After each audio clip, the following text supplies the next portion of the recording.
गणपती बाप्पा मोरया. नमस्कार मित्रांनो, स्वागत आहे तुमचं सायन्सवाला दादा या आपल्या यूट्यूब चॅनलवरती. आणि समर्पण या आपल्या सायन्सच्या नवीन फ्रेश बॅचमध्ये यामध्ये आपण करतोय 2027 महाराष्ट्र बोर्डसाठीचे ऑल चॅप्टर्सच्या सायन्स 1 सायन्स 2 चे ऑल लेक्चर्स कव्हर करणार आहोत. त्याचबरोबर तुम्हाला IMP सेशन्स आणि सगळ्या गोष्टी अवेलेबल असणार या चॅनलवरती. त्यामुळे लवकरात लवकर चॅनलला सबस्क्राईब करा आणि आपल्या मित्रांपर्यंत नक्की पोहोचवा. आपण आतापर्यंत लेक्चर नंबर 1 आणि 2 चॅप्टर नंबर 1 ग्रॅव्हिटेशनचे कव्हर केलेले आहे. आज आपलं ह्या चॅप्टरचं शेवटचं लेक्चर असणार आहे. त्यामुळे खूप काळजीपूर्वक ऐका, कारण आज आपण 3 मार्क्सचा बोर्डसाठी येणारा क्वेश्चन शिकणार आहोत आणि 2 डेफिनेशन इम्पॉर्टंट त्या सुद्धा कव्हर करणार आहोत, ज्या शाळेत सुद्धा येऊ शकतात. चला तर मग सुरुवात करूया आपल्या या धमाकेदार लेक्चरमध्ये. आज आपण पहिले तर बघणार आहोत पोरांनो, variations in value of g. Small g आला लगेच माझ्या पोरांना आठवायला पाहिजे. काय रे राजांनो? Acceleration due to gravity lecture number 2 मध्ये मी शिकवलं होतं. मग ही g acceleration due to gravity ना, ही सगळीकडे सारखी नाही राहत. पृथ्वीवर वेगळी असते, पृथ्वीवरून वर जाताना वेगळी होते, पृथ्वीच्या मध्ये डेप्थ मध्ये जाताना बदलते. 3 गोष्टी, या 3ही गोष्टी खूप इम्पॉर्टंट आहे. 1 मार्क्स अशा 3 मार्क्स साठी पेपरला विचारले जाते. बघा, change along the surface of earth. अर्थच्या सरफेसला कशी बदलते ना, आता ते आपण बघूया. पहिले तर आपल्या सगळ्या मुलांना एक गोष्ट खूप चांगली माहिती आहे की अर्थ जो आहे आपला, इट्स नॉट एक्झॅक्टली स्पेरिकल. पूर्णपणे सर्क्युलर आहे का? हा अजिबात नाही पोरांनो. हा जो अर्थ आहे ना, हा पोल साइडला उभ्या साइडला फ्लॅट आहे आणि आडव्या साइडला जो आहे इक्वेटर साइडला हा फुगीर आहे. बघा, अर्थ बल्ज ॲट इक्वेटर साइड. आपली जी पृथ्वी आहे ही बल्ज फुगीर आहे इक्वेटर साइडला. And it's flatter, he flat आहे कुठे रे बाबा? पोल साइडला फ्लॅट आहे. दोघी साइडला बदल आहे ना, मग जी ऍक्सिलरेशन मध्ये पण बदल घडणार. मग the value of G is highest, सगळ्यात जास्त हाय आहे 9.832 meter per second square. 9.832 meter per second square ही highest acceleration due to gravity. कुठेही पोल साइडला, पोल म्हणजे वरती, वरच्या भागात काय? पोल. आणि लोवेस्ट आहे, सगळ्यात कमी आहे कुठे रे? इक्वेटर साइडला. किती रे? 9.78. 9.78 मोस्ट इम्पॉर्टंट आहे. आता बघा, बोर्डचे ज्यावेळेस तुम्ही पेपर देणार ना, बरेच मुलं छान पाठ करणार, नो टेन्शन, काहीच विषय नाहीये. अशीही बरेच मुलं असतात, तर खूप अभ्यास करतो रे आम्ही, पण काय माहिती एक्झामच्या टायमाला आमचे मार्क्स राहून जातात. याचं सगळ्यात महत्वाचं कारण आहे तुमचं पेपर प्रेझेंटेशन. पेपर प्रेझेंटेशन कसं ठेवायचं हे मी आता थोडे थोडे तुम्हाला सांगायला सुरुवात करणार आहे, जे की वन शॉट रिव्हिजन मध्ये आपण सांगत होतो. बट यावर्षी मी विचार करा की आपण तुम्ही शाळेतल्याच एक्झामला असं ट्राय करून बघा, म्हणजे तुम्हाला मार्क्स मिळत आहे का, कॉन्फिडन्स तुमच्यात तयार होतोय का, तुम्हाला समजून जाईल. तर बघा कसं आहे, ज्यावेळेस हा प्रश्न आला, आता पहिल्या युनिट टेस्टला असे प्रश्न येणं तर थोडं रेअरली, 15-20 मार्क्सचा पेपर आहे, त्यामुळे क्वेश्चन येणं लिटल बिट डिफिकल्ट. पण तुमची जी सामाईची जी एक्झाम असणार आहे ना, त्याच्यामध्ये हा येऊ शकतो. 40 मार्क्सचा ज्यावेळेस पेपर आहे त्यावेळेस बघा काय करणार. व्हेरिएशन्स इन व्हॅल्यू ऑफ जी, नाव टाकायचं टॉपिकचं, 2 अंडरलाईन करायचा.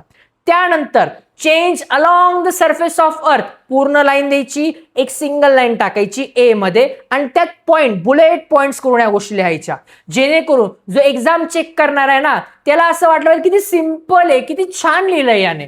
मला सांगा, तुम्ही नोट्स प्रेफर करता पुस्तकापेक्षा? का प्रेफर करत असणार तुम्ही? पुस्तकात सगळे थेरी दिलेले आहे, नोट्स मध्ये प्रॉपर पॉइंट वाईज दिलेलं असतं, कुठे अंडरलाईन केलेले असतात, आवडतात. इव्हन तुम्ही अजून हायलाइटरने कुठल्या पण ठिकाणी हायलाइट करून ठेवतात का? तुम्हाला आवडतात गोष्टी, ते दिसताना छान दिसतं. बस पेपर दिसणाऱ्याला, पेपर जो प्रेझेंटेशन आहे छान दिसला पाहिजे.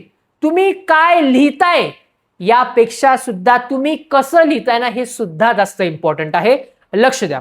चला, समजलंय की आपला अर्थ हा स्पेरिकल नाहीये, हे माझ्या मुलांना समजलंय. अर्थ हा बल्ज आहे, फुगरा आहे, इक्वेटर साइडला फ्लॅट आहे, हा पोल साइडला. द व्हॅल्यू ऑफ जी, जीची जी व्हॅल्यू आहे स्मॉल जीची, हायेस्ट आहे पोल साइडला, लोवेस्ट आहे ती इक्वेटर साइडला.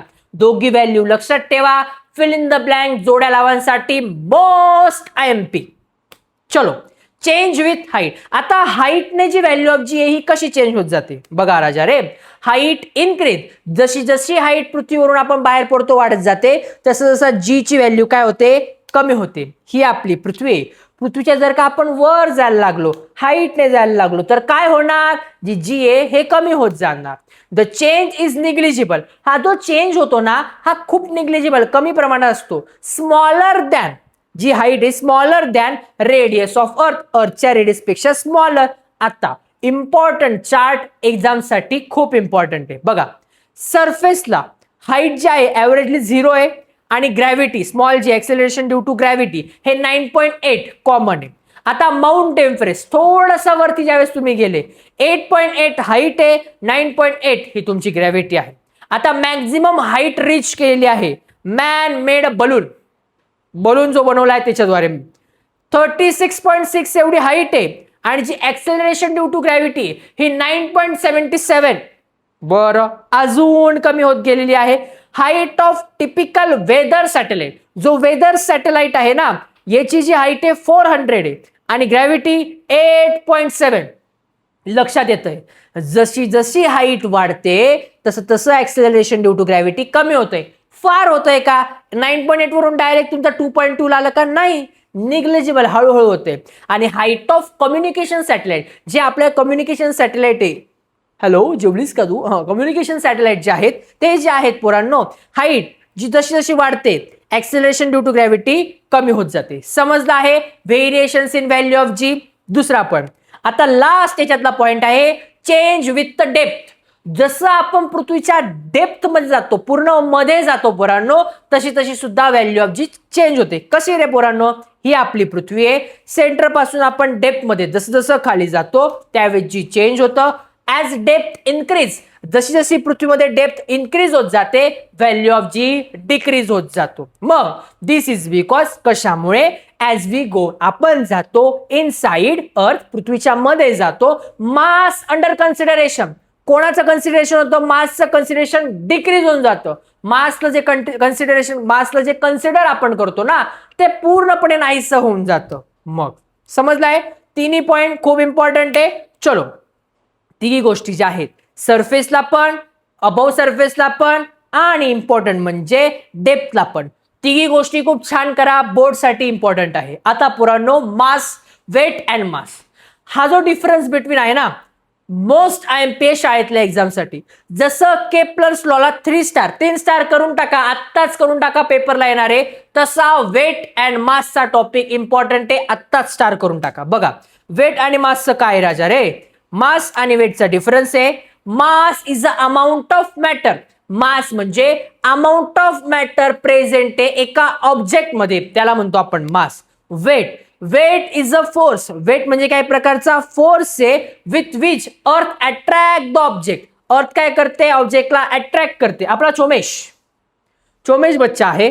आता अर्थ काय करते, याला वरतून खालून अट्रॅक्ट करते. कशामुळे, याच्यात काय काय ना काही वेट आहे म्हणून.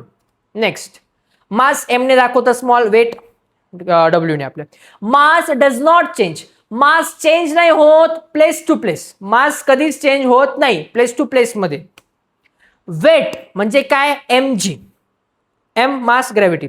ऍज जी चेंज, जसं acceleration due to gravity change होतं तसं वेट सुद्धा बदलतं. Simple logic. पृथ्वीवर आपण असतो, इकडे ग्रॅव्हिटीने एक कॉन्स्टंट आपलं वेट आहे. पृथ्वीच्या बाहेर ज्यावेळेस जातात, जसं की आपण बघितले कल्पना चावला वगैरे, ते आता आपण ज्यावेळेस नवीन नवीन रिसेंट व्हिडिओज वगैरे बघत असतो, तुम्ही त्याच्यात बघितले का, त्याची पूर्ण तरंगतात असे पूर्णपैकी हवेमध्ये. वेट, ग्रॅव्हिटीच नाही ना तिथे, चेंज होऊन गेलं ना माणसाचं वेट त्या साईडला, म्हणजे काय, वेट बदलतं, पण कोणामुळे, एक्सेलरेशन ड्यू टू ग्रॅव्हिटीमुळे. नेक्स्ट, SI युनिट जे आहे मासचं, हे केजी, किलोग्रॅम आहे. किलोग्रॅम, केजी मोठा भाऊ, मग छोटा भाऊ कोण आहे रे, gram. CGS unit gram. SI म्हणजे मोठा भाऊ, CGS म्हणजे छोटा भाऊ. SI म्हणजे मोठा भाऊ, CGS म्हणजे छोटा भाऊ. म्हणजे काय, SI किलोग्रॅम, मग किलोग्रॅमचा छोटा भाऊ कोण आहे, ग्रॅम. असं. वेट मध्ये SI युनिट जे आहे वेटचं, हे न्यूटन बाबा आहे, बाबा Newton. SI unit of weight is Newton. आणि CGS युनिट जे आहे ते डायन आहे. ए बेटा डायन, डायन डायन डायन, SI युनिट जे आहे ते न्यूटन, CGS युनिट हे डायन आहे. कोणाचं? वेटचं. डायन, fill in the blanks, fill in the blanks, डायन. मोस्ट इम्पॉर्टंट रे, इम्पॉर्टंट, मोस्ट इम्पॉर्टंट. बघा गोष्टी सांगतोय अंडरलाईन करायला, 100% करा. इच्छा नाहीये बाबारे जे नोट्स पाठवतील त्या नीट रेफर करा, त्याच्यामध्ये मी प्रॉपरली स्ट्रक्चर फॉर्मॅटमध्ये देणारच आहे, सो टेन्शन घ्यायचं कारण नाही. बट जे मुलं सेल्फ स्टडी करतायत ना त्यांनी प्लीज कृपया करून प्रॉपर गोष्टी अंडरलाईन करा, जेणेकरून तुम्हाला खूप इझी जाईल. ह्या गोष्टी कुठे विचारल्या जातील पोरांनो लक्षात येतंय ना, मी तुम्हाला ह्या सुद्धा गोष्टी सांगत असतो. हे डिफरन्स बिटवीन आहे, पण याच्यातून फिल इन द ब्लँक सुद्धा तयार होते आणि मग आपल्याला वाटतं अरे बाहेरचे प्रश्न आलेले ते बाहेरचे नाही, त्याच्यातले देता पॅटर्न बदलून जातो फक्त क्वेश्चनचा, कुठेही पडू शकतो क्वेश्चन. चलो समजलंय तुम्हाला वेट अँड मास. यानंतर mass is a scalar quantity.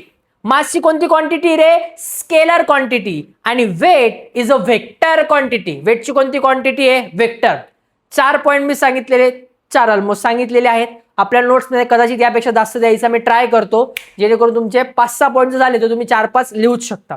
2 ते 3 मार्क्सचा हा क्वेश्चन आहे, मस्त करायचा आपल्याला. हा फ्री फॉल छान आहे हा क्वेश्चन, पण एक डेफिनेशन आहे, फार याच्यात खूप थेअरी दिलेली, अजिबात वाचू नका, ट्रस्ट मी पोरांनो. नाही आहेत जे नाही आहेत ना, उगाच का शिकायचंय आपल्याला. हा जिथे खूप गरजेची इन्फॉर्मेशन आहे जी तुम्हाला खूप जास्त कामात येणार आहे ना, ती नक्की शिकवेल.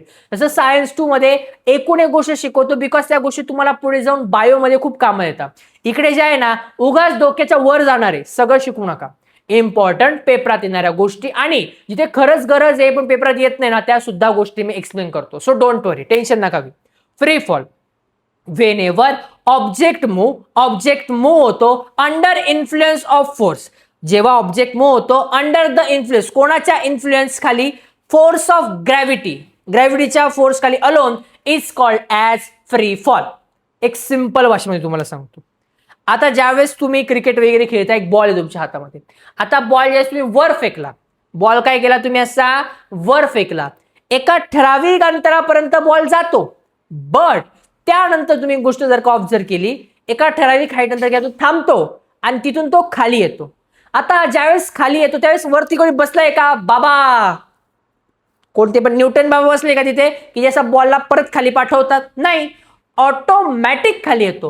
हे ऑटोमॅटिक म्हणजे कोणीतरी फोर्स देतो. हा जो फोर्स आहे जो कोणी त्याला देतो तो असतो तुमचा gravitational.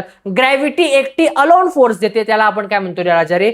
Free fall. Whenever object, एखादा ऑब्जेक्ट मूव्ह होतो अंडर इन्फ्लुएन्स, कोणाच्या तरी गायडन्स खाली ऑफ फोर्स, त्याला म्हणायचं ग्रॅव्हिटी अलोन, त्याला आपण म्हणतो फ्री फॉल. फक्त डेफिनेशन आहे, इम्पॉर्टंट आहे. Free fall. True free fall is possible in vacuum. जो खरा फ्री फॉल आहे हा फक्त कुठे पॉसिबल आहे? व्हॅक्यूम मध्ये पॉसिबल आहे. दादा असं का म्हणतोय आपण? आपण याचं एक एक्झाम्पल घ्यायला, आपल्याकडे इथे खूप जास्त स्पेस नाहीये, पण तरी एक गोष्ट तुम्हाला सांगतो. वॉटर बॉटल आहे. आता एक वॉटर बॉटल आहे पोरांनो, आणि आपल्याकडे आता पेपर तर नाहीये, बट आपण असं समजून घेऊयात, आपल्याकडे एक रुमाल नको, एखादा पेपर घे ना, पेज घे, पेज हे घे, याच्यातलं एक पेज दे. हा, तोपर्यंत एक्सपिरियन्ससाठी साधन तुम्ही घरी करून बघा. आता बॉटल जी आहे आपली, बॉटल तुम्ही दादा बॉटल आहे का? ही नाही बाबा, पिण्याचं पाणी, अमृततुल्य नाही आहे हे, आपलं साधं प्युअर पाणी आपलं हे. आता ही जी पाण्याची बॉटल आहे ना, ही पाण्याची बॉटल स्टीलची, तुम्हाला सगळ्यांना माहिती, दिसताना दिसत असेल ही स्टीलची बॉटल आहे, दिसते ना बाबा रे? मोठी बॉटल आहे चांगली. आता जर मी तुम्हाला सांगितलं ही स्टीलची बॉटल आणि हा जो कागद आहे हे दोघी वरतून ठेवले, बरोबर मॅच होतंय? ओके. आता हे जे मॅच बरोबर हाईटला मॅच होतात, मी सोडू नाही शकित, काम 25 होऊन जाईल डायरेक्ट इथे. हा, हे इथे ठेवले ना राजा रे. आता ज्यावेळेस मी सोडून देणार तर मला सांगा सगळ्यात अगोदर खाली कोण पडेल? तुम्ही म्हणणार ऑब्वियस दादा की तुमची स्टीलची बॉटल पडणार, पण नाही, सायन्स वाला दादा येडा आहे, येडा खाऊन तुम्हाला पेढा देणार. आता काय, मी जर तुम्हाला बोललो पोरांनो दोघी गोष्टी सेम टाइमला खाली पडतील, ती म्हणा ए येडा बेडा का काय रे तू? कस काय दादा? दोघी गोष्टी ज्या आहेत वेट किती वेगवेगळा डिफरन्स आहे, मग हेच फ्री फॉल सांगतो. ज्यावेळेस तुम्हाला सगळ्यांना एक गोष्ट माहितीये, पृथ्वी एखादी गोष्ट अट्रॅक्ट करते, बट ज्याने लेक्चर नीट अटेंड केलं तो लगेच सांगेल दादा पृथ्वी कुठली बी गोष्ट अट्रॅक्ट करते, ते त्या गोष्टीच्या मासवर ऑब्जेक्टच्या प्रॉपर्टीजवर डिपेंड आहेत का? नाही. 8वा लेक्चर नंबर 2 मध्ये मी शिकवलं होतं. नसेल बघा. डिपेंड आहे का? नाही. कशावर डिपेंड आहे ते? अर्थच्या मासवरती आणि रेडियसवरती डिपेंड आहे. आता याचा ट्रू जर तुम्हाला बघायचं असेल, तुम्ही घरात एक्सपेरिमेंट केला तर काहीच नाही, पण पूर्ण व्हॅक्युम आहे, अजिबात हवा नाही. बिकॉज इथे काय हवा आहे, हवेमुळे काय हा कागद असा फिरेल, हा तरंगच जाईल. हे डायरेक्ट भप्प्या आहे, हा भप्प्या, गोळ्या हा भप्प्याचा, हा डायरेक्ट खाली पडून जाईल. पण इथे पूर्णपणे व्हॅक्युम आहे. तिथून दोघी गोष्टी जर का मी एकसाथ खाली सोडल्यात ना, इथे अजिबात हवा नाही, दोघी एकसाथ खाली मिळते. जमलं तर आपण याचा प्रॅक्टिकल करायचा प्रयत्न करूयात. गौतम दादा एखादी रील्स किंवा आपल्याला शॉर्ट्स पाठवू शकतात, जेणेकरून आपण बघू आता व्हॅक्युम कसं करायचं काय नाही, बघू काहीतरी आयडिया लावू, पण तुमच्यापर्यंत पोहोचूयात आपण. ट्रू फ्री फॉल नक्की कसा असतो ते समजलं तुम्हाला या गोष्टी. पण चलो पुढे. Gravitational potential energy. पहिली गोष्ट तर पोरांना हे समजलं पाहिजे पोटेन्शियल एनर्जी म्हणजे काय. आणि ही गोष्ट तुम्ही इयत्ता 9वीला शिकवले. बट वेन दादा is here then why to fear. दादा काल खाल्लं काय लक्षात नाही, 9वीचं काय विचारतोय. पण मी तुम्हाला सिंपल मध्ये सांगणार आहे कायनेटिक आणि पोटेन्शियल म्हणजे काय. आता बघा, आता मी बसलोय तुमच्यासारखा लेक्चर करतोय, असं आहे. आता माझ्यामध्ये खूप एनर्जी, पण मी काय स्टोअर फॉर्म मध्ये काही होतंय का? नाही, बसलोय नॉर्मल. याला म्हणायचं पोरांनो पोटेन्शियल एनर्जी. पोटेन्शियल आहे की तुम्ही खूप एनर्जीने काम करू शकता, बट स्टोअर आहे ती. आता एका गोष्टीमध्ये काय ही स्टोअर आहे. आणि आता मी गणपती बाप्पा मोरया, नमस्कार मित्रांनो, स्वागत आहे तुमचं. एनर्जी, कायनेटिक एनर्जी, वळवळणारी काय? कायनेटिक एनर्जी, जी मुवमेंट करणारी आहे तिला म्हणतो आपण कायनेटिक एनर्जी. मग इथे आपण काय बघतोय? पोटेन्शियल स्टोअर फॉर्म मध्ये. मग आता बघा, कायनेटिक आणि पोटेन्शियल एनर्जी समजलंय राजा रे? सिंपल होतं का नाही? चला. Energy store in object. Energy store केले जाते कुठे रे राजा? ऑब्जेक्ट मध्ये. एनर्जी कुठे स्टोअर केली जाते? ऑब्जेक्ट मध्ये. Because of gravitational force between body and object. कारण ग्रॅव्हिटेशनल फोर्स जो लागतोय body and object is called as potential energy. होतं काय? समजून घ्या. आता हा आपला गट्टा आहे, ह्या गट्ट्याला मला बाहेर फेकायचंय, डायरेक्ट एकदम लांब फेकायचं असेल. आता मला सांगा, याला मला लांब फेकायचं आहे आणि फॉर एक्झाम्पल आपला चोमेश आहे, या चोमेशला पण फेकायचं आहे. मला सांगा सगळ्यात जास्त एनर्जी मला कोणाला लांब फेकायला लागेल? याला काय याला? सिंपल लॉजिकली यालाच लागेल की नाही? आता ऑब्व्हियस आहे, जडत्व, याला असं जड. ह्या माझ्यामध्ये एनर्जी पाहिजे तेवढी का? याच्यामध्ये जी काही स्टोअर फॉर्म मध्ये पोटेन्शियल एनर्जी जड, याच्यात जडत्व आहे, त्याच्यामुळे मला जास्त एनर्जी लागेल. म्हणजे ग्रॅव्हिटेशनल फोर्स पण तेवढा जास्त तिकडे ट्रॅव्हल होईल. Energy store in object because of gravitational force between body and object is called as potential energy. Gravitational potential energy definition लक्षात ठेवा, फार फार तो फॉर्म्युला न्यूमेरिकल ज्यावेळेस शिकवेल त्याबद्दल याच्याबद्दल मी सांगणार आहे, बट फार आतापर्यंत विचारला गेलेला नाही. सो चिल मध्ये ऑनली बिल फाड़ने का, पेपर अच्छा लिखने का बच्चा. चलो पुढे. हा आता मी तुम्हाला सांगितलं असं एक्झाम्पल पृथ्वीवर आहे. पृथ्वीवरून आपल्याला एखादा ऑब्जेक्ट हा पृथ्वीच्या बाहेर पाठवायचा असेल पूर्णपणे. आता जसं की सॅटेलाइट आहे, तुम्ही एक गोष्ट ऑब्झर्व केली असेल बघा पोरांनो, ज्यावेळेस सॅटेलाइट लॉन्च होता, ज्यावेळेस एखादा सॅटेलाइट लॉन्च केला जातो, पृथ्वीच्या बाहेर पडणारी एक स्पेसिफिक त्याला एनर्जी दिली जाते. त्या फ्युल फॉर्म मध्ये ती स्टोअर असते पोटेन्शियल एनर्जी. आणि ज्यावेळेस बाहेर पडते तो फ्युल, गॅस खाली येतो, तेवढं रॉकेट वर जातं, एनर्जी तयार होते, म्हणजे काय? Gravitational potential energy. समजाय बच्ची? चलो. Escape velocity.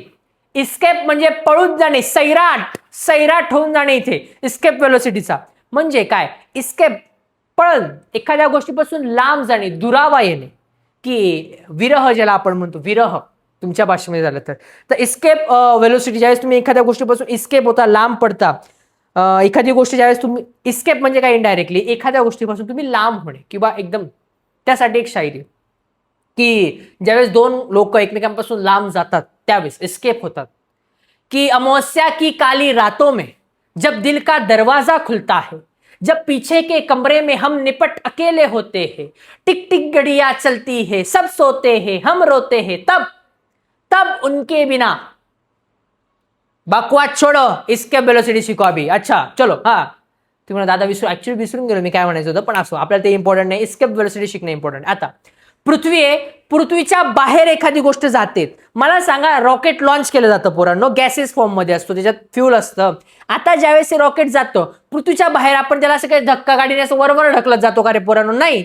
एका ठराविक अंतरापर्यंत फ्यूल कामात येतं, त्याच्यानंतर हे ऑटोमॅटिक पृथ्वीच्या बाहेर एस्केप होऊन जातं, पृथ्वीच्या बाहेर चाललं जातं पूर्णपणे, त्याचं ट्रॅव्हल करायला सुरुवात करतं. जसं की बघा, इस्केप व्हेलोसिटीची डेफिनेशन काय म्हणते?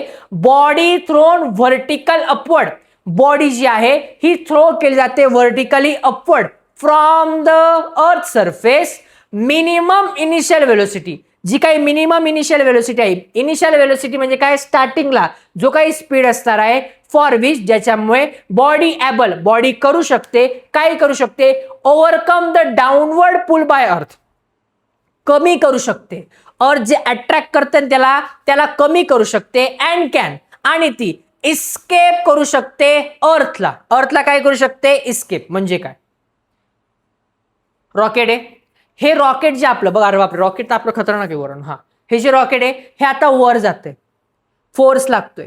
आता ग्रॅव्हिटी त्याला काय करते? खालून अट्रॅक्ट करते. ग्रॅव्हिटी काय करते? इकडे त्याला अट्रॅक्ट करते. बट एवढा याच्यामध्ये फोर्स पाहिजे व्हर्टिकल जाताना, ज्याची इनिशियल व्हेलोसिटी, स्टार्टिंगचा स्पीड एवढा पाहिजे की हा खालीच नाही यायला पाहिजे, पूर्ण बाहेर पडला पाहिजे. आणि एका ठराविक क्षमतेनंतर हा काय होऊन जातो? एस्केप करून टाकतो डायरेक्ट अर्थला. याला म्हणतो आपण एस्केप व्हेलोसिटी. काय म्हणतो रे? Escape velocity. आणि फायनली आपला चॅप्टर नंबर 1 समर्पणचा सायन्स 1चा चॅप्टर नंबर 1 ग्रॅव्हिटेशन हा इथेच संपलेला आहे. आय होप सो की तुम्हाला खूप मज्जा येत असेल, एन्जॉय होत असेल. स्टडी मटेरियल आता लवकरच अपलोड होऊन जाईल. आज किंवा फार तर उद्यापर्यंत तुम्हाला याच्या नोट्स या सायन्स वाला दादाच्या टेलिग्राम चॅनलवर मिळतील, किंवा या तुम्हाला व्हॉट्सअप ग्रुपला आपल्या सायन्स वाला दादाच्या अवेलेबल होऊन जातील. पुढचा नेक्स्ट वीक हा आपल्या मराठीच्या धुरंधर मुलांसाठी असणार आहे, त्यामुळे प्लीज मराठीच्या मुलांपर्यंत आपला व्हिडिओ जाऊ द्या, कारण पुढचा वीक हा मराठी मीडियमचा असणार आहे. तोपर्यंत चिल मध्ये बिल पाडत एन्जॉय करा, अभ्यास करा, शाळेतले शेवटचे दिवस मित्रांसोबत टाइम स्पेंड करा. दुसऱ्या विषयांचा पण थोडा अभ्यास करायला आता सुरुवात करून द्या, सो टेन्शन राहणार नाही. मराठी मीडियमला जो ग्रॅव्हिटेशनचा जो भाग आहे हा मराठी मीडियमचे सुद्धा 3 लेक्चर्स होतील, आणि न्यूमेरिकल सुद्धा आपण कव्हर करणार आहोत. सो डोंट वरी, टेन्शन घ्यायचं नाहीये. समर्पण, डेडिकेशन, फोकस आणि तुमची अचीवमेंट नक्की होणार. सो शेवटपर्यंत वर्षभर आपल्या सोबत राहूयात, मस्त रिझल्ट काढणार आहोत आपण. Thank you so much.